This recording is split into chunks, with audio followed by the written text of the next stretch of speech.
premier épisode, on va se faire démonter. Est-ce que les gens qui suivent ces influenceurs-là, si la personne en dit du bien, est-ce que de toute façon, ils en diront pas du bien? Est-ce que les Games of the Year ont pas une trop grande importance sur l'industrie du jeu vidéo?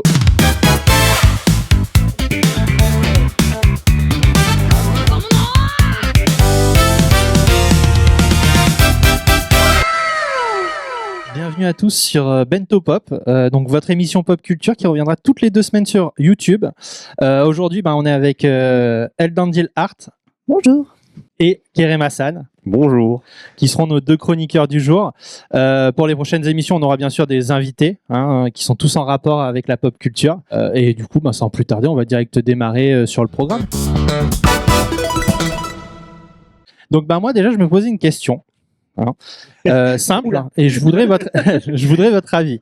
Est-ce que les Game of the Year ont pas une trop grande importance? Moi j'arrive directement avec une bombe. Est-ce que les Games of the Year ont pas une trop grande importance sur l'industrie du jeu vidéo aujourd'hui? Alors, il en a pas dormi. Alors, on a combien d'heures? Est-ce que tu peux nous redonner un contexte peut-être sur les Game of the Year pour qui connaissent pas? Tout simplement, on a pu voir Elden Ring qui gagne les Game of the Year par exemple. Tout de suite, on a que des Souls-like qui vont suivre. Là, par exemple, l'Expédition 33 qui vient de gagner les Game of the Year, on a déjà vu qu'il commence à y avoir des clairs-obscurs-like. C'est vrai? Ouais. Il y a déjà des gens qui sont en train de concevoir. Donc, en fait, ça a vraiment un impact très important. Okay. Et du coup, je voulais savoir un petit peu ce que vous en pensiez. Peut-être que vous n'aviez pas le même ressenti, justement, sur tout ça. Ouais. Après, est-ce que c'est pas le biais des palmarès, etc. Est-ce que quand un film gagne un Oscar, les gens essaient pas tous de recopier le film? J'en sais rien, tu vois, mais c'est possible que ça soit un biais de manière générale, à ce niveau-là, du moins. Ouais, essayer de reproduire un succès en s'inspirant, on va dire. Ouais. En s'inspirant fortement. Est-ce qu'il faut absolument le GOTY pour inspirer quand on voit certaines créations, notamment du côté de la Chine, ils n'ont pas attendu les Game of the Year pour s'inspirer des jeux qui fonctionnent ailleurs. Complètement. Est-ce que ça c'est une bonne question. Est-ce qu'il y a vraiment besoin d'être GOTY pour être respecté dans l'industrie du jeu vidéo aussi? Je ne sais pas. En tout cas, déjà rien que d'être nominé, ça montre que ça montre une qualité pour toi. Je pense quand même. Et toi, Eldandil? Moi, c'est plutôt l'influence auprès des joueurs, parce que tu as l'impression que maintenant les joueurs, tout ce qu'ils veulent, c'est jouer au GOTY. En fait, ils veulent essayer de trouver quel sera le GOTY, genre dès le mois de janvier, s'il y a un jeu qui sort qui est bon, ce sera le GOTY, parce que, je sais pas, s'il y a une espèce de concours de kiki, à qui trouvera le GOTY en premier, et si c'est pas le GOTY, c'est forcément un jeu de merde. Du coup, il y a un bon jeu si c'est pas GOTY. C'est vrai que j'ai un peu aussi cette sensation que les gens, si c'est pas... Enfin, peut-être pas tout le monde non plus, bien sûr. Mais si c'est pas un GOTY, s'il n'est pas le jeu de l'année, il n'a pas d'intérêt. Pareil, on peut aussi voir que, par exemple, quand un jeu est élu Game of the Year, tout de suite, ses ventes vont exploser. Ouais. Est-ce que c'est logique? Est-ce qu'il n'y a pas d'autres jeux qui mériteraient aussi d'être plus mis en avant? Alors, j'ai envie de dire oui. Est-ce qu'il n'y a pas eu comme une exception avec Astrobot? Parce que du coup, il n'était pas forcément attendu l'an dernier, en 2024. On attendait Black Myth Wukong, je pense, pour la plupart. Du coup, ça a été un peu inattendu et lui, ça a été un peu l'exception à la règle. L'exception à la règle. Après, Expédition, lui, était très attendu. Il avait déjà gagné d'autres concours avant, donc on s'attendait à ça. Mais en effet, ce que tu dis, il y a un biais, et notamment via les streamers sur Twitch, etc. Ils veulent tous jouer au même jeu. Donc ça, c'est un peu dommage. Ça limite un petit peu. Mais à côté de ça, ça crée aussi l'aspect opposé, avec les gens qui veulent absolument pas jouer aux jeux mainstream, au GOTY, etc., qui vont chercher les jeux indépendants et tout. Alors là, ce qui est marrant, c'est que c'est un jeu indé qui devient Game of the Year. Donc, est-ce qu'il est vraiment indé? En fait, ça c'est une définition intéressante. Pour vous, c'est quoi un jeu indé? Indépendant, à partir du moment où tu n'avais pas à la base de la création du jeu, tu n'as pas une major de l'industrie du jeu. Même Kepler, qui a soutenu du coup. Mais ils sont spécialisés dans le indé en fait. En fait, ils font que des petits jeux comme ça, par-ci par-là. Après, en effet, si on se base sur les chiffres, combien ils ont mis dans le budget d'argent dans le projet, c'est un peu moins indé que d'autres. Oui. Même au niveau des équipes, enfin, on prend un Hollow Knight par exemple. Il me semble il est tout seul. Ils sont deux. deux. Balatro, le mec ça. est seul. Par exemple. Mais d'ailleurs, on voit aussi qu'il y a de plus en plus de jeux indés qui vont aller chercher au moins la nomination dans les Game of the Year. Ouais. Ça aussi, c'est quelque chose qui impacte aussi l'industrie parce que je vois de plus en plus de monde qui veut jouer à des indépendants et qui lâche un petit peu les gros studios justement pour l'indé. Le prix des indépendants qui monte aussi, du coup. Énormément. Exactement. D'où le fait que, c'est ce que je vous dis, est-ce que les Games of the Year n'ont pas un trop gros impact vraiment sur l'industrie, parce que en fait le fait que les indés soient de plus en plus nominés parmi le meilleur jeu de l'année, est-ce que ça n'a pas un impact aussi négatif parce que les prix montent. Après c'est très bien pour les indépendants parce que ça va leur permettre de développer des jeux de plus en plus riches, on va dire. Ouais. Mais voilà, est-ce que ça n'a pas une trop grosse importance auprès des joueurs et auprès juste aussi de l'industrie en général, quoi. Ouais, ça peut, en tout cas, ça peut construire quelque chose comme ça, notamment auprès d'une génération. Ah là là, je vais me faire des ennemis. Auprès d'une génération de suiveurs. Désolé, la Gen Z, etc. Mais je suis assez, peut-être que je suis un peu un vieux con là-dessus, mais j'ai l'impression que les gens aiment bien faire la même chose que les autres. C'est l'effet trend, c'est l'effet, etc. Et du coup, jouer à un GOTY, c'est un peu une trend. Tu vois, c'est-à-dire que après, ça peut faire découvrir des jeux. Il y a des gens qui n'auraient jamais joué à un jeu au tour par tour qui vont se dire finalement, c'est pas si mal. Et peut-être qu'ils vont. Oui, mais est-ce que tu as joué pour la trend ou juste tu as joué parce que tu as senti que le jeu était. Tu as joué avant. Elle m'a vu jouer. En fait, j'ai été attiré par l'ADA, la musique, etc. Et du coup, je me suis dit, le jeu a l'air cool. Oui. Mais de base, je l'avais pas lancé parce que j'aimais pas les tours par tour. Oui. Et du coup, je me suis dit, je vais quand même tester. Et en fait, je me suis dit, en fait, c'est cool les tours par tour. C'est quand même cool. Ouais, c'est ça. Et peut-être que tu vas aller en découvrir d'autres qui sont. Du coup, je suis allé sur d'autres derrière. Il y a des mécaniques qui sont géniales. Moi, j'adore celle de Bravely Default, par exemple, ou qui sont complètement très, très cool. Mais pour en revenir juste sur la partie de jeu indé, est-ce que le côté indé peut aussi être défini par la prise de risque d'initiative, justement sortir un jeu qui casse un peu des codes de ce qu'on attend, au-delà de le budget qui soutient le truc, etc. Juste dire, je sors un jeu qui n'est pas la copie de tous les autres jeux, ce que ne font plus Activision, EA, etc., qui sortent des copies de copies de copies, quoi. Je suis assez d'accord. D'ailleurs, pour le coup, pour revenir sur Expédition 33, ils ont décidé de sortir ce tour par tour à un moment où le tour par tour n'est pas du tout à la mode. Au contraire, justement, c'est de la niche, le tour par tour. Même si on a beaucoup de jeux tour par tour, on a du Persona, on a eu Métaphore l'année d'avant qui a eu aussi de très belles critiques. Là, eux, ils ont pris la décision de dire nous, on va pas faire comme tout le monde, on va pas faire un Souls-like, on va sortir un jeu tour par tour, on va rendre hommage un peu à tous ces jeux de l'époque, en fait. En fait, ils se sont fait plaisir sur ce jeu en sortant un jeu qui leur correspond bien à ce qu'eux, ils ont vécu dans le jeu vidéo. Lost Odyssey, forcément, ils l'ont cité, mais voilà, c'est des mécaniques, toutes les mécaniques de jeu qu'on peut retrouver dans Expedition 33, c'est un mélange de plein de mécaniques qui existent déjà dans le jeu vidéo. Après, tu vois, l'impact du Souls-like depuis Elden Ring, il est quand même là. Pourquoi il est quand même là? Regarde ce qu'ils font là. Ils sortent un DLC. Il contient quoi leur DLC? De la difficulté. Moi, j'ai pas fait le DLC Expédition 33. C'est juste basé sur de la difficulté, de la difficulté, de la difficulté. T'es sur du Souls-like en tour par tour. Après, c'est-à-dire que tu dois apprendre tous les patterns des ennemis pour esquiver, etc.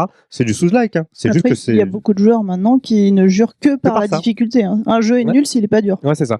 Alors que moi, je fais partie du coup d'une catégorie de joueurs qu'il ne faut pas oublier, qui n'a pas le temps, en fait, d'apprendre par cœur les patterns des trucs et ça. Et moi, si le jeu il est trop difficile, alors je veux pas qu'il soit trop facile non plus et que ça soit Pokémon, par exemple. Pokémon, je ne joue plus parce que je trouve ça trop facile. Mais je veux juste un jeu auquel je suis pas en train de me casser les dents non plus, sinon j'arrête de jouer. Et du coup, j'ai pas fait le DLC. T'as quand même envie d'avancer un minimum dans l'histoire parce que t'as pas forcément 10 heures à passer sur un boss et du coup, au bout d'un moment, tu lâches. Je fais un peu pareil. Donc, ça a quand même un impact. Tu vois, il y a quand même une demande. Et cette demande, elle est. Il y a un impact général, en fait. C'est un peu là où je voulais en venir, c'est que les Game of the Year sont quelque chose d'important. Dire que c'est pas important, on va dire minimiser la cérémonie, je pense que c'est pas la bonne chose à faire parce que elle a un impact réel sur l'industrie. Et sur des années derrière, parce que tu vois, comme tu dis, même Expédition 33 qui a fait quand même ce choix du tour par tour qui est pas forcément populaire, va quand même apporter cette difficulté qu'on accorde aux Souls, même si bon, on n'est pas sur un Souls à mes yeux, mais Non, voilà. mais Mais oui. l'aspect l'aspect difficulté. le côté apprendre des patterns par cœur, Ouais, complètement. die and retry à mort. Ah ouais, mais il est complètement comme ça. D'ailleurs, il y a certains joueurs à la sortie qui le comparaient à un Souls. Hein. Mais après, les Game of the Year, ça permet aussi de mettre un peu en avant le côté jeu vidéo. Le jeu vidéo est un art. Parce qu'il y a de la DA, il y a de la musique, il y a des acteurs derrière, etc. Et au moins, ça permet de le mettre au même niveau que des Oscars, etc. Il y a une récompense au même titre. Avec, c'est ce que je disais au début, hein, avec les défauts que toutes ces cérémonies ont finalement de récompenser un seul truc à chaque fois au détriment d'autres. Voilà, mais ça c'est toujours, c'est partout pareil. Hein. Dès lors qu'il y a un classement qui est effectué, déjà tu peux plaire à personne. Une compétition, c'est une compétition. Avoir une récompense, on en parlait un petit peu en off, c'est aussi à double tranchant. Parce qu'on va t'attendre au tournant. Le Real qui a l'Oscar, on va l'attendre sur son prochain film. Le GOTY, on va l'attendre sur son prochain jeu. Et là, je peux dire que chez Soundfall, peut-être que pour l'instant ils sont sur un petit nuage, mais quand il va falloir sortir un nouveau jeu, ça va être plus dur parce que comme tu dis, il va y avoir une vraie attente, il va y avoir beaucoup plus de pression que sur le premier jeu, ce qui est logique. Hein. Après, on a pu voir par exemple Hollow Knight qui, bon, il n'a pas été GOTY, mais Hollow Knight qui est quand même un jeu très réputé, ben derrière ils ont sorti leur jeu à leur vitesse, ils ont fait comme ils le sentaient. Ouais, c'est complètement et par contre, ils ont annoncé la sortie pas longtemps avant la sortie. Quoi. Ça sert à rien, mais de toute façon, tous ces jeux, GTA 6, pardon. En fait, c'était trop tôt, je sais pas, où il y a un truc qui. Après, peut-être qu'ils jouent avec ça. Tout simplement, ils en jouent aussi. Et ça fait jouer à GTA 5 online et tous ces trucs-là, peut-être. Hein. Mais des fois, c'est trop tôt. On n'a pas besoin de. Puis il est encore repoussé, non? C'est ça? Oui. 2027 ou 26? Ouais, je pense que c'est la fin de l'année. Novembre 2026. Voilà. Donc, mais c'est sûr que c'était chaud. Puis là, j'ai vu hier une news. Red Dead 3 commence la pré-prod. Je m'en fous. Enfin, je m'en fous complètement. Oui, oui, non, mais c'est sûr. On en parlait justement tout à l'heure en off, c'est que maintenant ils annoncent tout très très tôt, alors qu'avant on découvrait ça 1 mois, 2 mois avant la sortie. Maintenant, tu as même des annonces pour te dire qu'il va y avoir une annonce. Oui. C'est-à-dire que attention, tel jour une annonce. Ok. Ouais, non, mais bien sûr. Ça fait monter la hype. Ah ouais, non, on est ça vraiment active dans les réseaux. Ouais, c'est ça, exactement. Ça active. Du coup, il y a toutes les TikTokers qui vont faire des théories. Moi, je pense que l'annonce, ça va être ça. Ils vont annoncer. Ouais, bien sûr. Ouais. Après, il y a toute la partie théorie. Après, moi, j'avoue que je suis un peu friand des théories. Dès que je vois un petit truc, je me dis ils vont peut-être annoncer ça. À chaque fois que, par exemple, je vois Bandai Namco qui nous dit qu'il va y avoir un showcase ou quelque chose, je me dis il va y avoir un Tales of, c'est sûr. Il nous annonce un Tales of. Il y en a souvent. Ouais, là, on est dans une série de remakes de Tales of. Mais ouais, c'est ça. Mais au moins, ils les sortent. Je veux dire, les Tales of, voilà. Après, ça fait partie des séries. De toute façon, tu connais ça mieux que moi, mais qui est en dents de scie un peu, hein, avec des très bons épisodes, des épisodes qui sont moins bons. Ouais, après, moi, j'aime tous les épisodes, mais c'est vrai que oui, effectivement. Le bon public. Le bon public. Voilà, moi, je suis gros fan, donc forcément. C'est ce que tu disais juste sur les Game of the Year. L'aspect, parce que là, on parle vraiment du contenu même avec les palmarès, etc. Mais cette cérémonie, il faut aussi se rendre compte de l'importance qu'elle a pris, même au niveau de l'industrie. Maintenant, c'est un vrai rendez-vous. Parce qu'il n'y a plus le 3, il n'y a plus grand chose, enfin il n'y a plus du tout de 3. Le 3 YouTube, n'existe plus. Pour ceux qui sont un peu des puristes, n'existe plus. Donc maintenant, les grosses annonces, quand les marques n'ont pas toutes parce qu'elles veulent tous faire à la Apple avec leurs propres keynotes, leurs propres annonces, les Ubisoft machin, les trucs, ou les Summer Game machin. Mais sinon, Game of the Year, c'est quand même un moment où on sait qu'il va y avoir des annonces. Là, cette année, il y a eu du Lara Croft, il y a eu du machin, des trucs importants. Il y a eu des belles annonces, moi j'ai bien aimé. Donc on sait que c'est aussi un moment qui est devenu, au-delà des récompenses, un moment où on va avoir des annonces. Donc c'est un nouveau rendez-vous qui est aussi important à ce niveau-là. D'ailleurs, souvent, moi, les Game of the Year, c'est ce que je préfère, c'est les annonces. Oui, parce que c'est ce que j'attends. Je me dis, ils vont forcément nous annoncer une dinguerie. Ouais, c'est ça. Et bon, chaque année, ça se confirme. On a au moins une dinguerie ou deux. C'était quoi ta dinguerie là cette année? Cette année, Star Wars. Quoi? Le Star Wars, ouais. Il y a eu le Star Wars et en vrai, moi je me suis hype sur un jeu, mais je pense que il est tout seul à swipe. c'est possible. Mais Astrobot, moi je suis hype Astrobot, je suis content. Je suis vraiment content d'Astrobot. C'est un très bon jeu. Voilà, voilà, mais c'est vrai que le Star Wars, après il y a rien eu en vrai. C'est un extrait où il y a rien, mais il y a un titre. Ouais, c'est ça. Il y a The Old. Ouais, c'est Et comme, ça a suffi, hein, ça a suffi à. Je sais plus quand est-ce qu'il nous avait reveal. C'était un State of Play, peut-être qu'il avait reveal le James Bond. C'est vrai qu'il m'avait pas mal hype aussi. Le James Bond a un petit côté Max Payne, le James Ouais, Bond. ouais, je m'étais dit, ah tiens, ça fait longtemps qu'on n'a pas eu un jeu comme ça. Mais voilà, parce que c'est vrai que dernièrement, quand j'avais regardé, je fais une digression un peu sur les showcases là. Moi, j'avais l'impression que dans un même showcase, tu avais 10 fois le même jeu, mais qui étaient des jeux différents.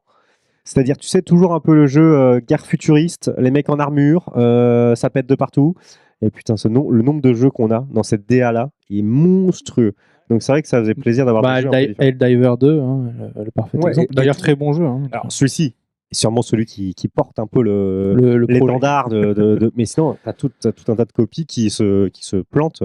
Ouais, bien sûr. Et tu te dis, mais les gars, après, ils se rassurent, c'est ce que les gens veulent, probablement, mais putain, l'originalité, quoi, ça fait du bien de temps en temps. C'est pour ça, le Game of the Year, je pense qu'il a quand même un gros impact sur l'industrie. Et même, ne serait-ce que d'être nominé, suffit à avoir un impact déjà sur l'industrie. Il y avait eu Stray qui avait eu le Game of the Year de l'Indie Game. Ouais. Ils ont fait quoi après, les mecs de Stray? Alors, ils n'ont rien fait. Ok, d'accord. Enfin, pas que je sache, en tout cas. Eux aussi, du coup, c'était des Français. Eux aussi étaient à Montpellier, il me semble, si je ne me trompe pas. Aussi à Montpellier, et le jeu était assez prometteur. C'était sympa. Mais derrière, j'ai rien vu. Ils l'ont mis sur une étagère, leur trophée, puis. Ouais, mais du coup, c'est assez intéressant aussi. Ça veut dire que gagner le indie game ne suffit pas derrière à assurer, la prospérité. Est-ce qu'il y a de l'argent derrière ça? Je sais pas. On pourra demander à des invités. On pourra demander à Guillaume Broche. On pourra peut-être demander à de futurs invités, peut-être qu'ils savent un peu plus en interne. Les infos. Je sais pas. Je sais qu'il y a pas mal de cérémonies où oui, il y a de l'argent, clairement. Ouais, bien sûr. C'est pas juste un trophée. Ça permet de financer aussi derrière, ou même des fois, pour le indé, ça peut amener un gros studio à financer. Hein, donc. Est-ce que tu en as envie? C'est toujours ce paradoxe. Hein, Après, je pense qu'il y a des gros studios qui sont suffisamment intelligents pour laisser quand même vraiment, ils vont fournir de l'argent, ils veulent quand même avoir un regard dessus, mais ils vont pas s'immiscer parce qu'ils savent qu'ils risquent de modifier la patte. Je trouve que tu as un bon exemple, c'était Amplitude qui fait du coup, ils avaient fait Dungeon of the Endless et puis les autres Endless, qui s'étaient mis à bosser avec Sega, et là ils sont redevenus, ils se sont reséparés de Sega, mais en bon terme, tu vois, en bon terme, du moins c'est ce qu'ils ont laissé paraître. En disant voilà, on reprend notre indépendance, Sega nous a porté, nous a permis de sortir d'autres jeux, notamment Endless Dungeon qui est très très bon, et ils repartent sur d'autres projets. On a pu tester à la Paris Games Week leur prochain jeu, et ça c'est cool quand le gros est là pour donner un coup de boost sans pour dénaturer finalement l'identité du studio. En fait, de toute façon, ça les dessert forcément hein, s'ils essayent de modifier. En fait, ce qui a marché, c'est le côté qu'ils ont voulu apporter à leur jeu. Mais si derrière, tu apportes la patte, par exemple, imaginons Ubisoft vient apporter sa patte sur Expédition, forcément, ça va dénaturer le produit. Ça va pas forcément être mauvais, mais ça va dénaturer le produit. Ça leur plaise beaucoup chez Sunfall. Pas sûr non plus, mais bon, surtout que de toute façon, ils sont affiliés avec Kepler, donc oui, je pense qu'ils n'ont pas besoin derrière. Deux des dirigeants sont partis de chez Ubi, non, ou quelque chose comme ça. Exactement, c'est des anciens de chez Ubi, il me semble. Ouais, c'est ça, donc... Ok, affaire à suivre. Comment tu conclus du coup la réponse à ta question? Écoute, je pense qu'on est assez d'accord pour dire qu'ils ont un impact beaucoup trop important peut-être sur l'industrie, mais ça peut aussi apporter des très belles choses pour la suite. Donc je pense que on peut pas dire que c'est négatif, on peut pas dire que c'est totalement positif parce que il y a la montée des prix comme tu as dit, Eldandil. Et ça, il y a forcément beaucoup de joueurs. Mettre 40 € dans un jeu indé. Ils ont un peu du mal. Mais est-ce que l'impact... Désolé, je relance. Relance. Est-ce que l'impact, il n'est pas aussi lié, justement, alors pas forcément ce qu'on va appeler les influenceurs, mais en tout cas aux joueurs streamers qui, en fait, vont s'emparer de ces jeux-là? On a vu que des jeux qui n'étaient pas du tout GOTY pouvaient être totalement relancés par des communautés. Je pense à Among Us à l'époque du Covid, qui sort de nulle part, qui était sorti il y a un petit moment et qui a été... Et en fait, aujourd'hui, tu as l'impression que Twitch et les streamers font un peu la pluie et le beau temps aussi des jeux vidéo. Alors là, il y en a qui choisissent la simplicité en disant, tiens, alors qu'est-ce que c'est le GOTY? Ok, on va tous y jouer. Et du coup, ça relance le truc. Mais est-ce qu'au-delà de ça, finalement, c'est pas aussi cette influence-là qui va faire plus que le Game of the Year? Je pense que des gens qui ont énormément d'influence, c'est un groupe de streamers, en tout cas en France, je parle... mais c'est un groupe de streamers tout simplement, Zerator, Ouais. JDG, etc. Dès Ouais, ils qu'ils jouent un décident jeu. de faire un jeu ensemble, c'est un jeu qui Ouais, ça va a fait cartonner derrière parce que ils ont un impact sur l'industrie du jeu vidéo qui Le est truc avec tout les aussi. crabes et tout, là, ils avaient sorti ça de nulle part et d'un coup, tout le monde y jouait. Lethal Company, hein, c'est aussi un bon exemple. Hein. Et puis après, derrière, il y a eu plein de jeux comme ça. Il y a eu Repo, Ouais. qui aussi a eu beaucoup de succès. Voilà, c'est des. Ouais, les jeux comme Raft et tout, c'est arrivé par les streamers aussi, ça. Ouais, bien sûr. Mais de toute façon, les influenceurs, comme tu dis, je pense pour le coup, on peut utiliser le terme influenceur. parce que Ouais, les bien mecs sûr. influencent De les toute joueurs, façon, hein. ils influencent l'industrie, donc on peut dire influenceurs. Ils ont leur importance aussi. Et après, c'est comme les Game of the Year. Voilà, ça va certainement apporter du positif, peut-être du négatif aussi. C'est ça. Mais globalement, ça permet aussi de mettre en avant les indés. Il me semble que c'est JDG qui fait quand même beaucoup de Beaucoup de jeux indés. Après, Donc, est-ce que du coup, c'est voilà. eux vraiment qui choisissent les jeux qu'ils font ou alors est-ce que Oh là là. on demande de le faire Ah, ça y est. Elle nous met en difficulté. et Ben- du coup, finalement, c'est juste eux qui colportent l'image, mais au final, Ouais, c'est. Après, je C'est pense juste qu'il des collabs pense qu'il y en peut-être à chaque a. Je pense qu'il y en a qui gardent quand même une intégrité. Ouais. D'ailleurs, forcément, on va prendre un autre exemple, mais Marcus, Voilà, du coup. j'allais revenir à Marcus. Ouais, c'est vrai qu'il, lui, notamment, on en reparlera dans un prochain épisode avec sa biographie, qui parle de l'arrivée d'infogrames sur Game One et le fait que du coup, il sent qu'il va perdre son intégrité et du coup, il se barre. Et j'ose espérer que sur Twitch, les streamers, du moins quand c'est rémunéré, le disent. Normalement, C'est t'es une obligé. obligation, normalement. Oui, mais C'est à quel normalement, point voilà. C'est c'est sur mis en l'honneur. avant, Tout ça, c'est des attestations sur l'honneur. À moi, les obligations. Oui, mais Il y en a qui se rincent avec. Après, bon, eux, c'est pas les influenceurs, les Marseillais et tout ça. Donc, j'ose espérer que des mecs comme JDG, etc. ils n'ont pas besoin, en fait. C'est pas, ils ont c'est pas grave. forcément- Voilà. Surtout quand tu as une personnalité comme ça, d'être quelqu'un avec du franc-parler. Il faut quand même pouvoir dire du mal d'un jeu. Sinon, en fait, c'est aussi ce que les gens ils attendent de toi. Hein. C'est ce qu'ils attendent de toi. Pas du mal ou en tout cas qu'il Non, n'y a mais pas que du dans- positif. oui, dans- Exactement. Dans tous les cas, en fait, faire une fausse pub d'un jeu, ça va desservir l'influenceur par la suite.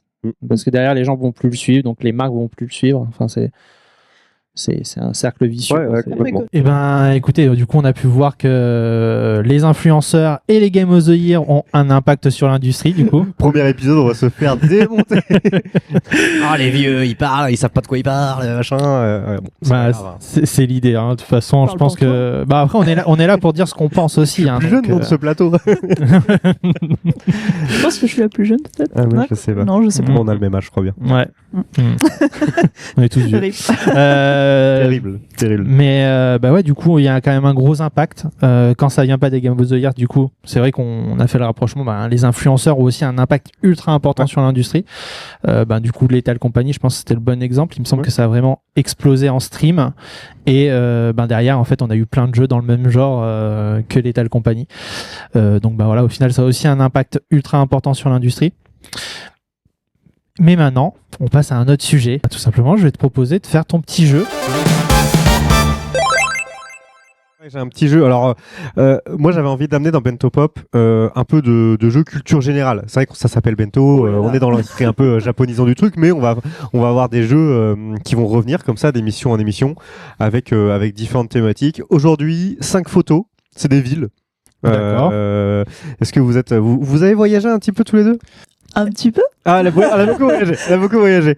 Elle, oui. Ah. Moi, c'est assez. C'est Donc c'est un limitrophe. peu quoi. alors je crois que c'est un peu des skylines, enfin voilà, des photos de villes. Et puis l'idée c'est de retrouver la ville. Alors je sais pas si je vais m'en souvenir à chaque fois ou pas, mais Tu vas jouer avec nous, du coup. ouais voilà. Bon, je crois qu'en régie ils ont la réponse, donc ils vont moins jouer. Mais alors première photo. Oh, celle-ci normalement c'est jouable. Peut-être avec la pagode. C'est le Japon. Oui, alors ça oui. Ah, tu veux la ville exacte? Ouais. Bon après ça, là vous tentez un coup de poker. Kyoto. Kyoto, bonne réponse de Florian. On a le côté un peu tradi. Ouais, en fait, il n'y a pas les. Bon, ça pourrait être Tokyo ou d'autres villes type Nara, etc. Mais c'est vrai qu'on n'a pas les buildings de Tokyo, par exemple. Donc, Ouais, c'est pour ça que je suis parti sur Kyoto. ouais, c'est une bonne réponse. Tu l'avais pas? Moi, l'Asie, c'est vraiment la partie que j'ai pas faite du tout. Ok, donc ça, c'est vos projets. C'est projet. Ouais. C'est projet. On ira ensemble si vous voulez. Après, moi, c'est les coins parti, plus c'est sauvages que les villes, en général. Une fois que Bento Pop va exploser, voilà. Ça, on fera des émissions au Japon. Du coup. Ah, mais c'est une très bonne idée. Voilà. Photo suivante. Ah, ça, c'est plus dur. Hein. Est-ce que vous avez le continent comme ça de visu? Je dirais les États-Unis peut-être. C'est une bonne réponse. C'est bien aux États-Unis. Donc du coup, c'est pas des villes où je suis allée. T'as fait beaucoup de villes aux États-Unis? J'ai fait Seattle, San Francisco, Las Vegas. C'est pas ça, en effet.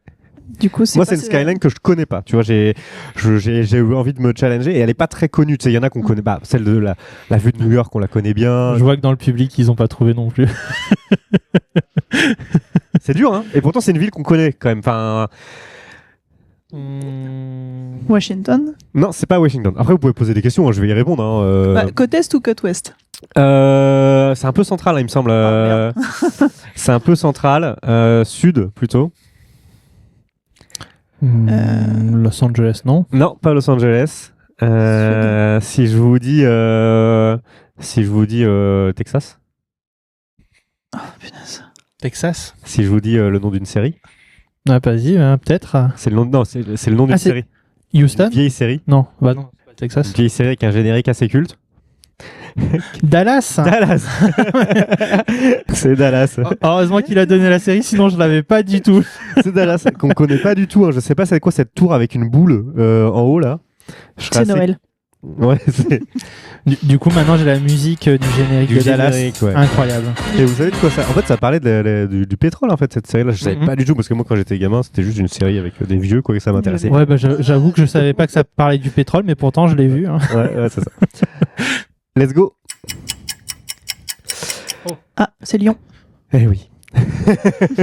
Ah, c'est Lyon? Ouais, elle l'a eu. D'accord. C'est le crayon. La T'as eu- tour. Ah oui, c'est les tours que t'as eu direct là-bas. Ouais, la tour au marron avec le. Ah, c'est le crayon. Il y a Ouais, un j'aurais pas eu. c'est un restaurant. Moi, je me doutais que c'était en Europe, là, Ok. direct. En mais haut, c'est un restaurant gastronomique qui tourne. Ah, qui tourne. Ouais. D'accord. Il me semble Ils sont qu'il tourne. modernes à Lyon. Hein. Bah après, c'est ville gastronomique, hein, Lyon. C'est hein, vrai, c'est vrai. c'est- T'as vécu à Lyon un petit peu? Vécu, non, j'avais un ex à Lyon. Oh là là. Désolé. Ah, il prend cher. Elle est prise depuis la colline où il y a la basilique. D'accord, ouais, c'est vrai qu'il y a la colline. Ouais. Mais Lyon, moi, j'ai pas beaucoup fait Lyon parce qu'il n'y a pas de enfin, on n'est pas invité en convention là-bas. Hein. Ah ouais, Japan Japan Touch, si vous Touch. voulez recevoir le bento pop, On est dispo. Je crois qu'il y en a 5 en tout, je sais plus où on en est, mais plus connue celle-ci. Alors la tour me dit quelque chose. ouais, la mais, tour peut vous parler. Bah, c'est pas aux États-Unis. C'est pas aux États-Unis. Non. Ah, punaise. C'est Sydney. C'est Non. pas Sydney. Non. Bon, il y aurait eu C'est- l'opéra, Ah, j'imagine. attends. qui nous aurait mis. C'est vers la. Attends, c'est vers la Chine à peu près. Non, c'est pas vers la Chine. Ah, tu pensais à Shanghai, ouais. Non, c'est pas Shanghai que Ou à je Hong pensais. Kong. c'est- Hong Kong. Non plus. C'est pas vers la Chine. C'est Amérique. Mais pas États-Unis. D'accord. Ah, je Ah. pensais à Singapour du coup, mais c'est pas ça. Ah non, c'est pas Singapour. Mm. Vous l'aviez, vous, les gars? Non, c'est pas Montréal. Bah, du coup, par contre, c'est bien au Canada. C'est bien au Québec. C'est pas au Québec, c'est au Canada. D'accord, ouais, vraiment le Canada. Bon, Toronto. Exactement, au Toronto. Ouais. Je me suis dit, attends, qu'est-ce que je connais au Canada J'étais en train de chercher des équipe que je de basket, Toronto, c'est bon. Bah, Toronto, ouais, qui est une ville très américaine, hein, finalement, du Canada. On aurait pu penser que c'était les États-Unis. Mm. Et ce qui est rigolo, moi, j'y ai été une fois. Et en fait, on pourrait croire comme ça qu'il n'y a que au Québec où il y a du français et tout ça. Mais comme le français est quand même une langue nationale au Canada, bah, même là-bas, toutes les inscriptions sont aussi bien en anglais qu'en français. D'accord. Et personne ne parle français. Bon. D'accord, très bien. Mais pour les. Mais quand pour tu les vas dans la visiteurs. tour qui s'appelle la CN Tower, bah, c'est aussi marqué la tour CN. Qui est un D'accord. truc de télé, je crois, un truc comme ça. On en a une dernière? Oh oui, elle est dure celle-là. Non? J'ai jamais été. Personnellement. C'est en C'est en Europe, Europe, du coup. ouais. C'est en Europe. Ouais, vu Allemagne la cathédrale. Allemagne. C'est Non. pas en Allemagne. Est-ce que c'est en France? C'est pas en France non plus. Ok. C'est en Belgique. C'est pas en Belgique. Alors je vais vous dire plus au sud. Plus au sud. Plus au sud, Italie. d'accord. Plus à l'ouest. À l'est. À l'est. Plus à l'est. Moi, tu me dis sud, nord, ouest, je ne sais pas traverses, m'orienter. Moi, je suis le l'Autriche. Roronoisoro originel, Un peu tu vois. plus au sud-est. Oh là là. Allez, on imagine Oh, la la carte. géographie. On imagine la carte de l'Europe. Là, je t'ai donné toutes les infos. Hein. Sortez la carte. Mais où est Dora? Où est la carte? Le tourisme est en train de monter pas mal là-bas. Ah, le tourisme est en train de monter là-bas? Ouais, pas mal, ouais. Hmm. Vienne? C'est pas Vienne du coup. Ah. C'est pas l'Autriche. Ouais, non. C'est la Pologne. C'est pas la Pologne, c'est plus au sud. Non, c'est au Ah, c'est sud. plus il a au dit. sud. Hongrie. C'est pas la Hongrie. Souvent dans le sport, ils ont Un des maillots, indice ils ont des derrière. maillots quadrillés rouge et blanc. Rouge et Ah, blanc. Croatie. C'est à Croatie, ouais. D'accord. Ok. Mmh. Et du coup, Je connais pas les Croatie, on villes. imagine plus. C'est en bord de mer. Ouais. Ouais. C'est pour ça, c'est perturbant. Elle est où la mer bleue? Les villes de Croatie là. faut en sortir une. Non, zéro. Ah Zéro. ouais, non. Ça abandonne sur. J'ai pas. Normalement, je suis censé en connaître une, mais Et bah, c'est reviens pas. Zagreb. Zagreb, d'accord. Voilà. Ah bah oui, Dynamo Zagreb, c'est bon. Bah voilà. Tu vois, non, mais c'est ça. Moi, c'est le sport qui Faut me parler. sauve là. Bon, voilà pour le petit jeu. Hein. Je vous en reprépare 5 autres pour une prochaine. Mais c'est ultra ouais. intéressant, ouais, un petit truc culturel comme ça, j'aime bien. Moi, j'aime bien. On pourrait presque l'adapter aussi avec. GeoGuessr, du coup. Ouais, City Guesser, ouais, Ouais, c'est ça. Non, mais j'aime bien. Enfin, en fait, ça permet de se projeter là. Voilà. Bah, ça permet de voyager au final. Un Ouais, petit ouais. peu voyager, on voit un petit peu des villes différentes. C'est ça. On peut presque faire ça aussi avec les villes au Japon, avec les bouches d'égout. Ah ouais, mais voilà, Wow. c'est balèze. Ah ouais, bah là, à un moment, il faut monter de step. Hein, Mais il a pas réussi à trouver Zagreb. Ouais, c'était la Croatie. Mais ouais, j'ai essayé quand même d'aller dans les trucs un peu différents. Ouais, mais c'était cool. C'était très cool. Moi, j'ai bien aimé. Affaire à suivre. T'as bien aimé? Oui. On valide. Bon, bah, c'est un jeu qui reviendra. C'est bon. C'est ça. Merci Larry. Alors bah là, moi j'ai prévu un genre de petit débat en quelque sorte. Ça va s'appeler la question maudite. C'est quelque chose que j'aimerais qu'on refasse régulièrement. Et bah du coup, je vais lancer un sujet qui va beaucoup te plaire à toi, surtout. Donc attends, je me suis écrit la petite question. Ouais, il dit j'ai préparé un débat. Le mec ne fait que des débats depuis le début de cette émission. C'est une émission de débat en fait. Voilà. Bon, du coup, est-ce que vous êtes prêts? Oui. D'ailleurs, en commentaire, n'hésitez pas aussi à. C'est vous qui allez trancher un petit peu dans cette question. C'est votre avis qui va le plus compter. Donc, déjà que notre mais avis voilà. compte, Mais vous allez pouvoir défendre chacun. Peut-être vous allez avoir des opinions Ok, différentes. Moi, ok. de toute façon, je me mettrai contre vous quoi qu'il arrive. Donc, la nostalgie est-elle devenue marketing? Excellent. Ah, je savais que ça allait te plaire. On en a parlé au petit-déj. Exactement. Ah bah oui, moi ma réponse ça va être 100% oui, je suis. Mais après, les 100% oui sans pour autant être négatif, c'est juste un constat quoi. On parlait ce matin du coup de Stranger Things qui s'est terminé et qui pour moi avait fonctionné au début sur une nostalgie mixte avec des jeunes des années 80 et des parents qui étaient des années 70, donc enfin 60-70, donc ça marchait parce que ça parlait à différentes générations. Et puis aujourd'hui, je crois que dans la dernière saison, on aperçoit par exemple une NES, donc ça va parler un peu aux années 90 et tout. Enfin, après, au-delà de ça, là en ce moment, la grosse nostalgie, c'est celle des fin 90, années 2000. On voit toutes les séries qui se tapent des suites, des remakes, des reboots. On parle de Malcolm, forcément. Il y en a d'autres Bien sûr. qui essayent. Donc, bah oui. Est-ce que c'est comment dire, une fainéantise de la part des studios qui ne veulent plus réfléchir, qui vont juste recycler ce qui s'est fait, ou est-ce qu'il y a vraiment une demande? J'en sais rien. Oui, les deux sûrement. Je pense que c'est une envie surtout de réunir tous les publics. Premièrement, Ah, ok, je pense que c'est surtout une envie de réunir tout le monde. Forcément, si tu réunis tous les publics, t'as déjà une plus grosse audience, Ouais, donc je savais c'est pas que en tu plus bossais chez rentable. mais je pense que c'est surtout une envie de base. Et après, forcément, au niveau marketing, quand tu réunis plus de monde, ça vend plus et c'est mieux, quoi. Après, quand on y réfléchit, la génération de travailleurs actuels, c'est les 30-40 ans actuels, c'est ceux qui sont nés dans les années 80-90, c'est eux qui ont l'argent. Ah bah voilà. Exactement. Du coup, est-ce qu'ils jouent pas sur la nostalgie des années 80-90 parce qu'ils savent que actuellement les gens qui ont de l'argent à dépenser, c'est les gens de ces années-là. 100%. Et d'ailleurs, enfin, il y a on va dire le double combo récent pour moi, c'est la Game Boy Lego. La Game Boy Lego, c'est à la fois Lego. Mais moi aussi je la veux. Moi aussi je la veux. Moi aussi. Lego, ça fait 4-5 ans qu'ils ont compris qu'ils faisaient beaucoup plus d'argent avec les adultes qu'avec les jeunes. La preuve, moi dans ma famille, sous le sapin, mon fils n'a pas eu de Lego. Moi, j'ai eu un Lego. Ma tante, qui a 70 ans, a eu un Lego. Botanique. Ah oui. Non, mais en fait, Lego. Ah oui, les c'est vrai qu'ils font les botaniques aussi maintenant. Bien sûr, Lego botanique. Moi, j'ai un tableau, etc. Et globalement, aujourd'hui, Lego se fait beaucoup d'argent avec les adultes. Et quoi de mieux pour encore plus marquer le coup que d'aller chercher la nostalgie des années 90. Donc faire une Game Boy. Alors, qui n'est même pas jouable. Alors, il y a un mec qui a fait un truc pour qu'on puisse la rendre jouable. Ouais, c'est d'ailleurs on peut le suivre sur Insta, c'est il me semble, c'est il est déjà prêt à la rendre jouable. Mais il me semble que ça commence par HAI, HHI et il y a autre chose derrière, mais on mettra le truc là, qui s'affiche. On vous mettra ça en bas.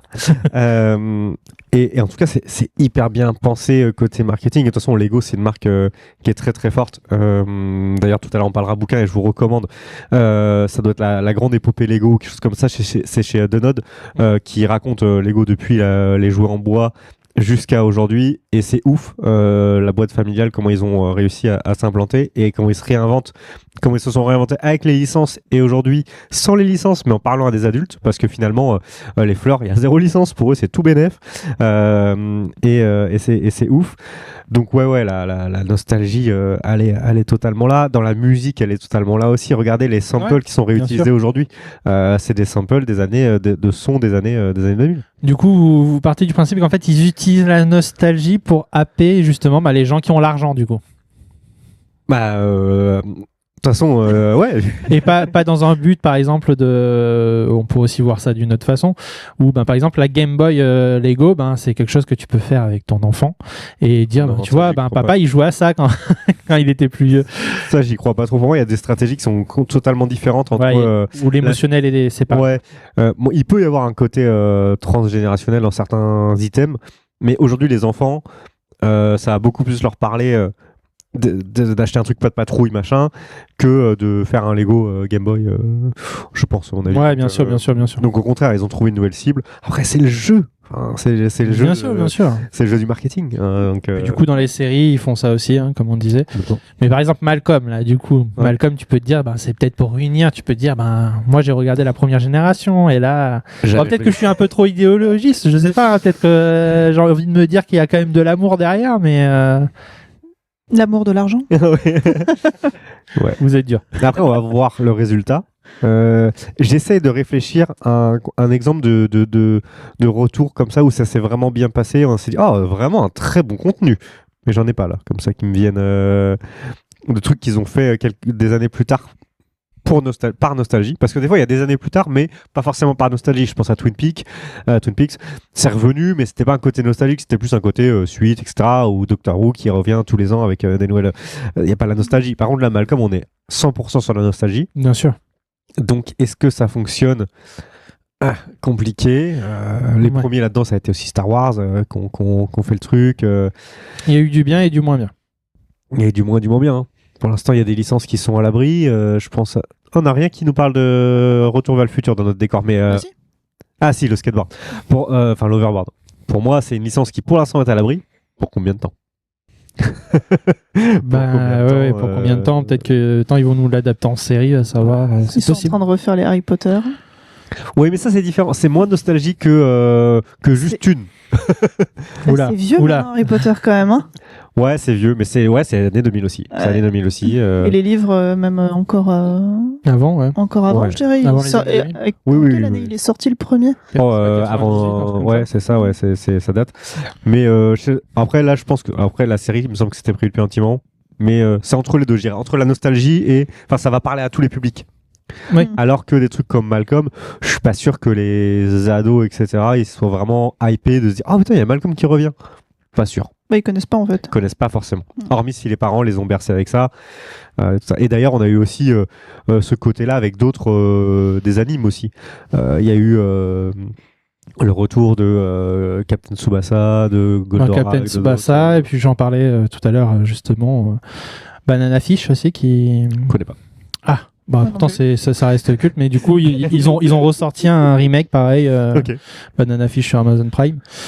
Donc voilà, hein, mais pareil, c'est aussi du coup toutes les plateformes décident de récupérer toutes ces licences pour les remettre au goût du jour. Là on a One Piece aussi qui va avoir une adaptation enfin un remake en quelque sorte, mais pas fait par un autre studio. Alors ça, One Piece c'est une digression là-dessus, parce que d'un côté on a Netflix qui nous dit je vais réadapter en mode plus mode Kai, on coupe plus, etc. D'un côté, on apprend aussi que l'animé principal arrête son rythme de malade pour devenir un rythme saisonnier. Donc là, c'est la saison 1 qui se termine après 1000 épisodes pour repasser sous un format saison de 20-30 épisodes. Un peu à la My Hero Academia et tout. Donc c'est trop bizarre parce que du coup, on a deux trucs qui se ressemblent et tout. Ça va vraiment perdre les gens. En plus, la série live action, les gens ne sauront plus laquelle regarder, quoi. Je pense que c'est pas les mêmes publics qui regardent la série Netflix. Non, mais on parle du remake. Ouais, Netflix va faire un remake animé. Ah, c'est Netflix qui s'en occupe. Ouais, aussi. Ouais, enfin, c'est Netflix qui finance et c'est un studio japonais qui s'en occupe. Ils ont vu le méga filon, ouais. Parce que One Piece, c'est un méga filon, ouais. Bah, après, du coup, on en profite, mais le live action. Vous en avez pensé quoi? J'ai bien aimé. Moi, je suis bon public, donc moi, je l'ai trouvé plutôt ok. Franchement, il y a eu des raccourcis un petit peu violents. Mais en fait, alors, mais, faut le prendre. Je suis pas sûr que tout le monde soit d'accord. Moi, je le prends comme un truc. Hop, tu l'enlèves de l'œuvre ouais, voilà, il faut le prendre à part. Ouais, c'est pas. Et c'est loin d'être Dragon Ball Evolution, tu vois. Genre, c'est loin d'être le film Full Metal qui est catastrophique. C'est loin d'être le film Death Note qui est catastrophique. Là, t'as pris l'exemple ultime. Quoi. Oui, non. Alors, j'ai pris l'ultime et après, mais même récemment, ils avaient adapté Saint Seiya avec des images. C'était pas ouf. C'était pas ouf du tout. C'était pas ouf du tout. Et là. Bon, il y avait quand même la patte d'Eiichiro Oda derrière, qui s'était assuré que c'était à peu près correct. Le jeu d'acteur, il est pas si pire. Ouais, non, disons qu'il y en a 2 qui sont ok, le reste... Après, la vraie question, c'est pourquoi faire ça? Bon, j'imagine que c'est sûrement pour l'argent aussi. Moi, je trouve qu'il y a des moments qui sont un peu gênants. C'est-à-dire que ça passe très bien dans l'anime, parce que c'est un anime. Oui. Et d'autres moments où du coup dans la version film tu fais mais c'est un peu cringe. Le problème c'est que le live action souvent va être attaqué sur sa fidélité à l'œuvre d'origine et là sur certains trucs ils sont pas fidèles à 100% mais il y a certains trucs ils ont voulu rester ultra fidèles et du coup ça passe pas en série, c'est pas ok. Mais bon, ça a eu suffisamment de succès pour qu'il y ait une 2e saison. Il y a déjà la 3e saison qui a été signée, si je dis pas de bêtises. Donc, en fait, les gens qui ne regardaient pas One Piece de base ont bien aimé. Ouais, exactement. Complètement. Ouais, après, moi, je regarde un petit peu One Piece, mais j'ai arrêté parce que c'est trop long. Donc la série live action me va bien et puis on verra quoi. Bah oui. Mais du coup c'est pareil, ça joue aussi quand même toujours sur cette nostalgie au final. Ils sont allés chercher un public peut-être qui commence à se lasser pour leur dire attends, on va tout refaire avec des graphismes plus récents, on va te faire un live action donc ça va être plus court, ça va être plus condensé et voilà. Tu parles de nostalgie mais même dans des trucs qui sont encore contemporains. Tu prends Pokémon par exemple, le TCG ils ont ressorti il y a 2 ans de ça une collection 151 pour reparler, refaire vendre. Et d'ailleurs ça a été un peu le début de la re-hype des cartes Pokémon parce qu'on a l'impression comme ça que ça a toujours été un long fleuve tranquille, pas du tout. Ouais. Moi je me souviens des cartes Pokémon à Nose à 1€ le booster dans les années 2010, personne n'en voulait. Personne n'en voulait. Et là c'est redevenu un truc de malade et ça a joué parce qu'en fait qui est-ce qui en achète aujourd'hui? Les jeunes. Enfin, jeune un petit peu, tu vois. Moi, j'ai un petit cousin qui a une dizaine d'années, il en achète, mais lui, il a son classeur et il s'en fout si c'est une commune ou une rare, tu vois. Alors que la vraie cible qui fait qu'aujourd'hui, les cartes, elles sont dans des vitrines scellées avec des antivols et des machins, c'est les mecs de notre génération qui spéculent dessus. En plus complètement. Complètement, ouais. La spéculation, effectivement. Ça, c'est un autre sujet. Autre question maudite. Ça, c'est un autre question maudite. Je vous propose qu'on change de question. Je pense qu'on a fait relativement le tour de la question maudite. Du coup, c'est compliqué en fait de dire quand même est-ce que c'est 100% marketing ou pas. Même si quand même, je pense que vous avez plutôt un avis tranché sur ça reste très très marketing. Moi, je me dis quand même qu'il y a des gens qui sont passionnés derrière, qui se sont dit j'ai envie de le remettre au goût du jour, j'ai envie de le remettre sur le devant de la scène, montrer à quel point c'était incroyable. Entre on va dire le commanditaire et celui qui va exécuter le truc, tu vois. Ouais. C'est-à-dire que moi, par exemple, j'ai interviewé Arnaud Dolène qui s'occupe notamment, il est co-scénariste sur la BD Saint Seiya. Il y a un côté nostalgie, mais lui, c'est avant tout un gros passionné de Saint Seiya. C'est même pas son boulot principal, si je dis pas de bêtises. Non, il est ingénieur aéronautique, rien à voir.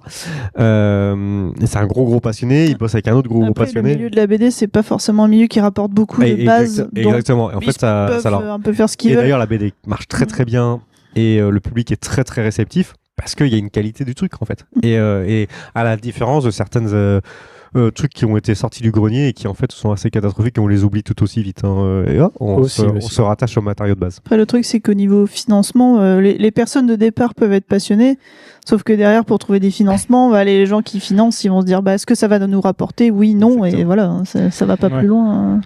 Du coup, je reste quand même sur le sujet au final.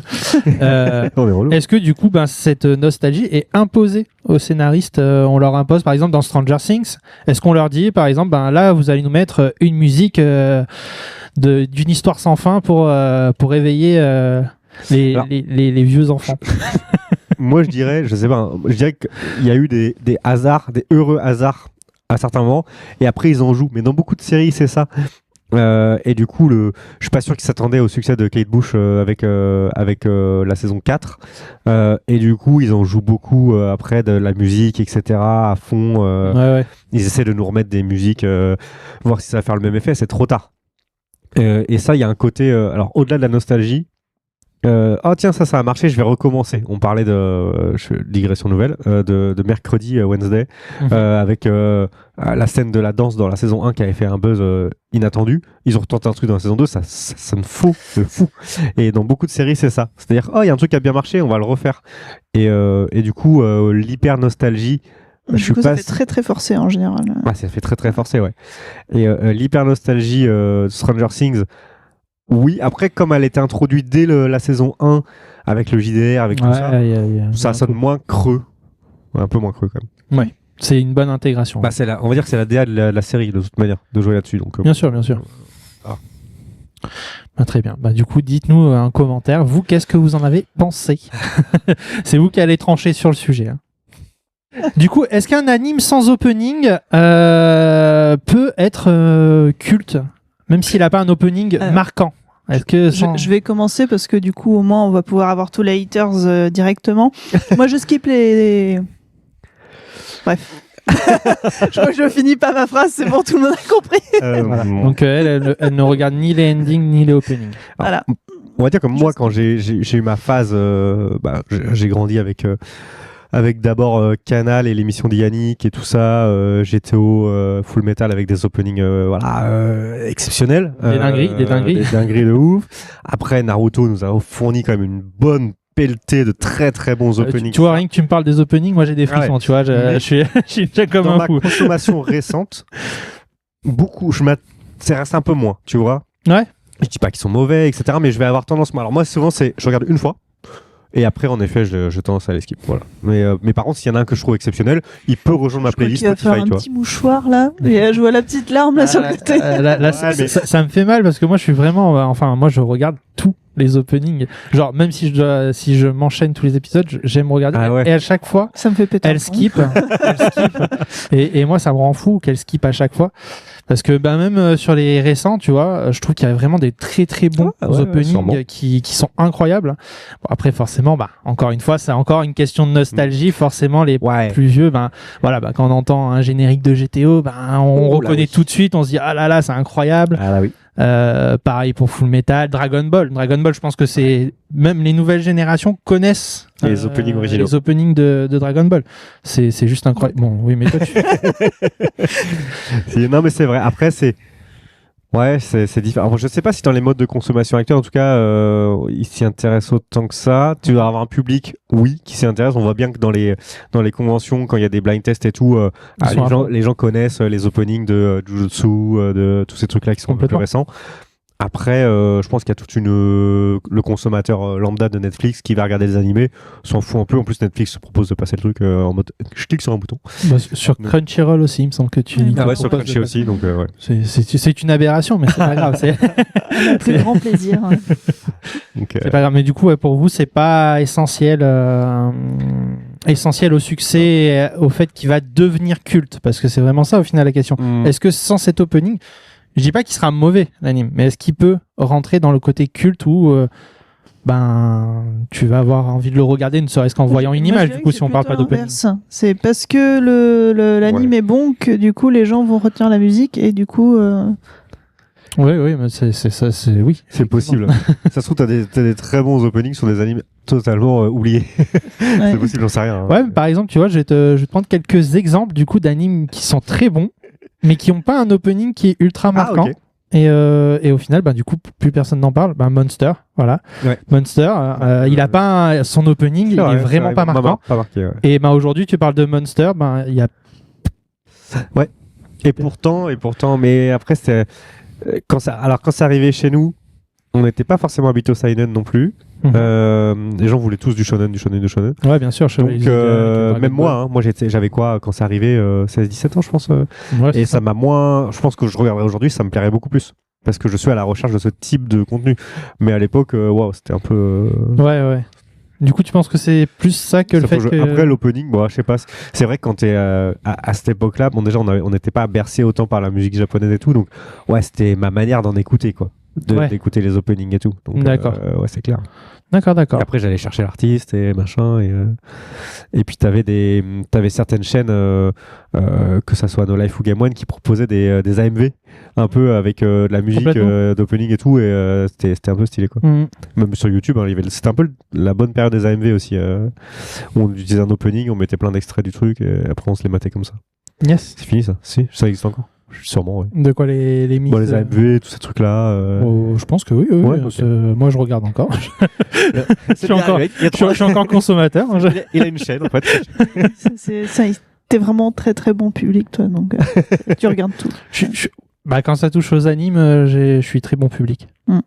Ah ouais, t'es pas capable de dire ça, c'est moi. Alors à l'inverse, je trouve qu'on est tellement de contenu que maintenant, si les 2 premiers épisodes j'accroche pas, c'est finito, quoi. Alors moi, que ce soit série ou anime, je démarre quelque chose, je le finis. Ouais. Ah ouais. Je le finis, même si au bout de 2 épisodes, je sens que c'est mauvais. Mais je vais jusqu'au bout. T'es exigeant avant de commencer. Ouais, je fais une sélection, on va dire, mais après, une fois que je suis lancé dans le truc, si je me suis loupé, tant pis, je regarde en entier. Que t'as regardé un après-midi.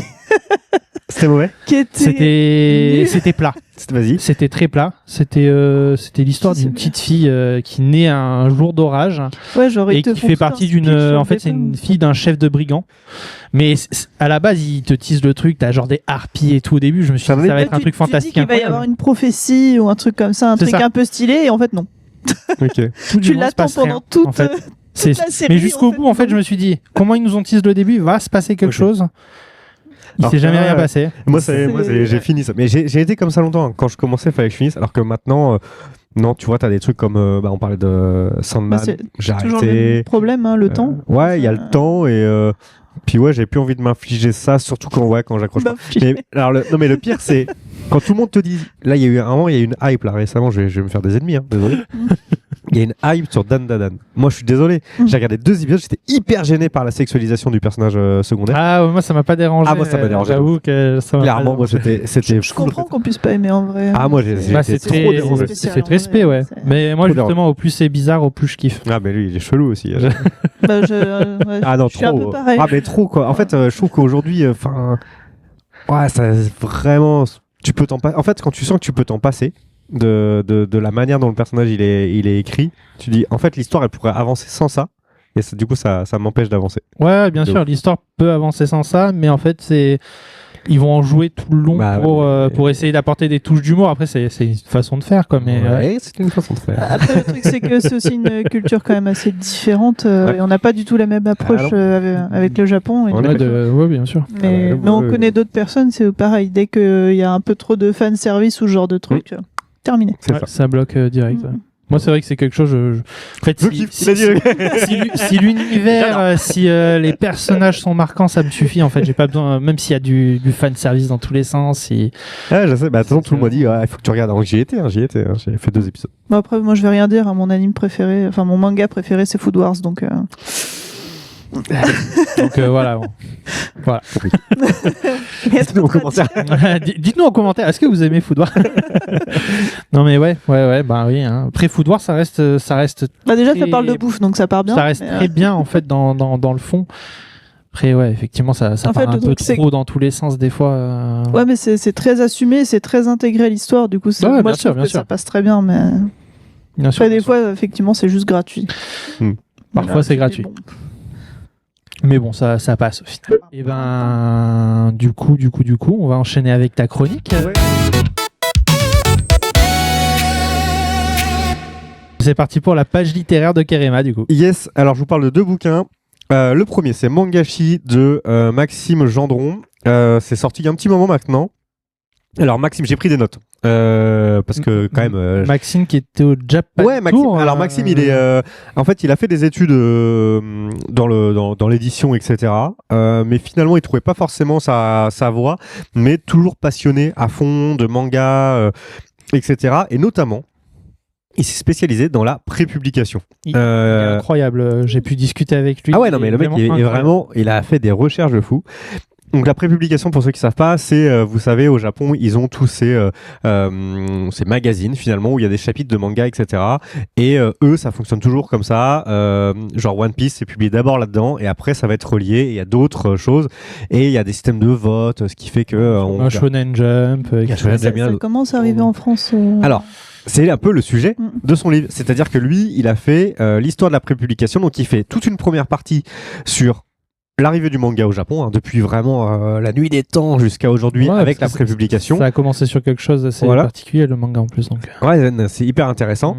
Donc, on revient vraiment sur toute l'histoire du manga pour ceux qui s'intéressent. Ensuite, il s'intéresse à la prépublication en France en passant par la BD.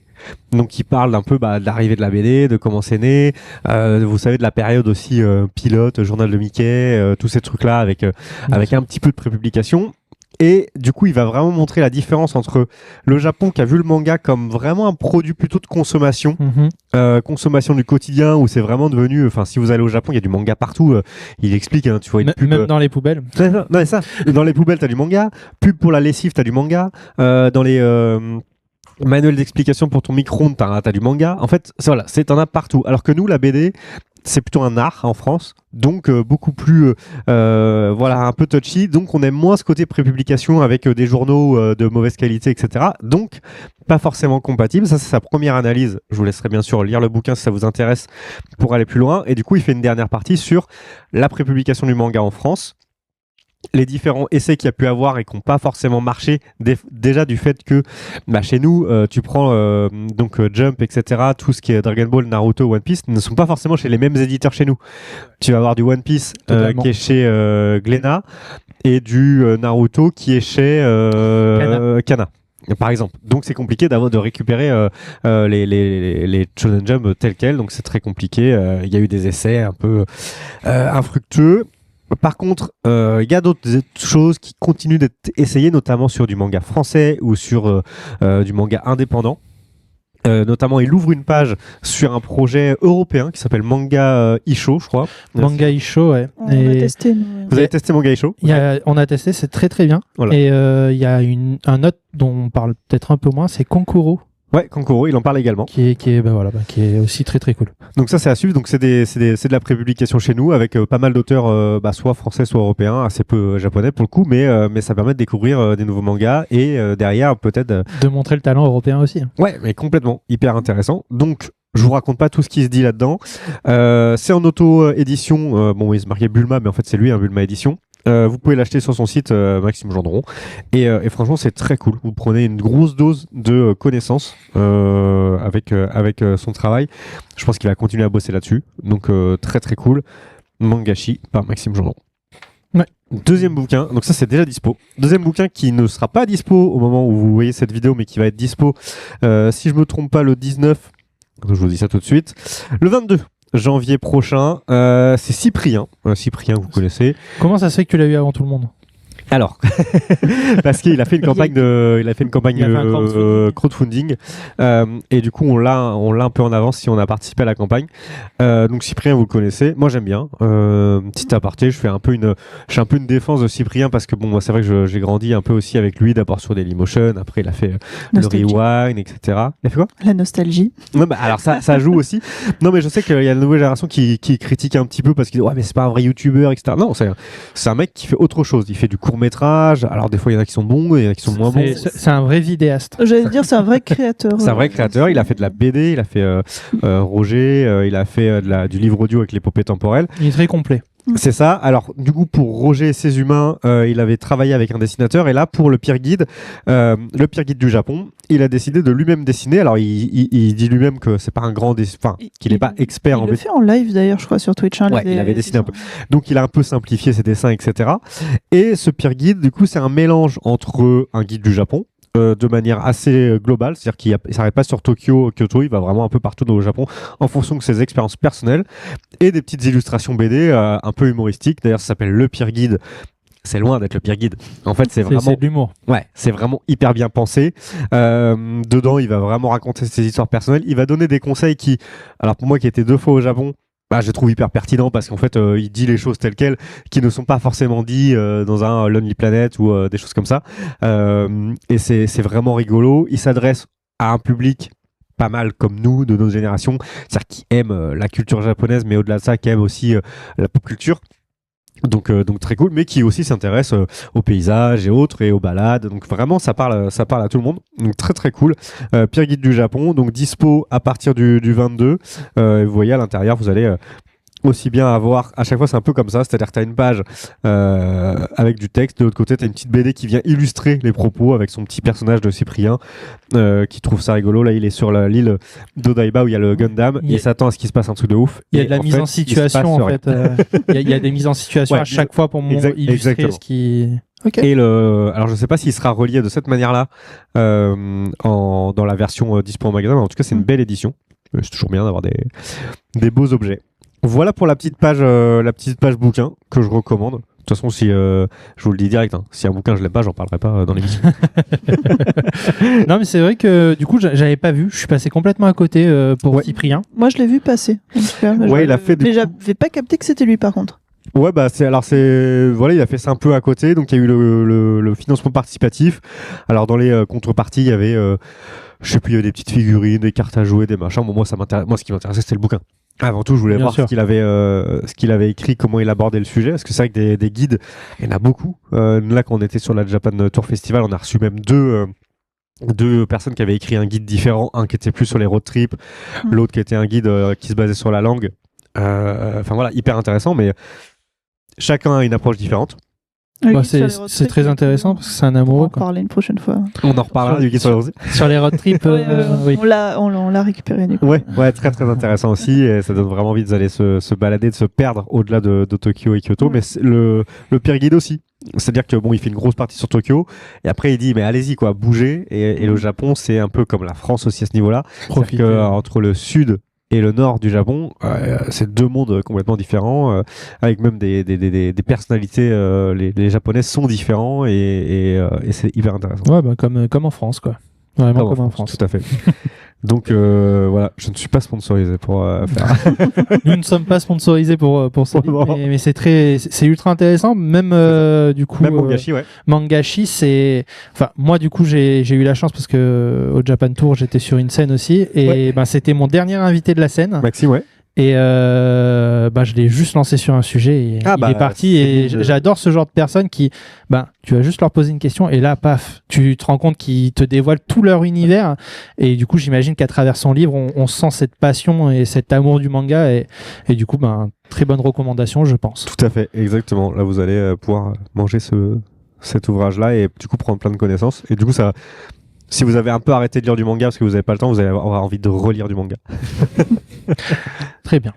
Écoute, merci beaucoup pour ta page littéraire, mon cher Kerema. C'était super intéressant. Du coup, je remercie tous les gens qui ont regardé, bien sûr, cette émission. Merci à Kerema et à Eldandil d'avoir été là, de m'avoir accompagné durant cette première émission. Merci à la régie. Merci à la régie. Merci à la régie. Merci à ceux qui sont dans l'ombre aussi. C'est important aussi de les remercier. Et du coup, on se retrouve dans 2 semaines pour une émission où on retrouvera Amine, community manager chez Game One, et aussi animateur de La Capsule, que vous pouvez retrouver sur YouTube. Mais du coup, ça on le verra la semaine prochaine. En tout cas, merci à tous et je vous dis à très bientôt dans Bento Pop. Ciao, ciao. Bye.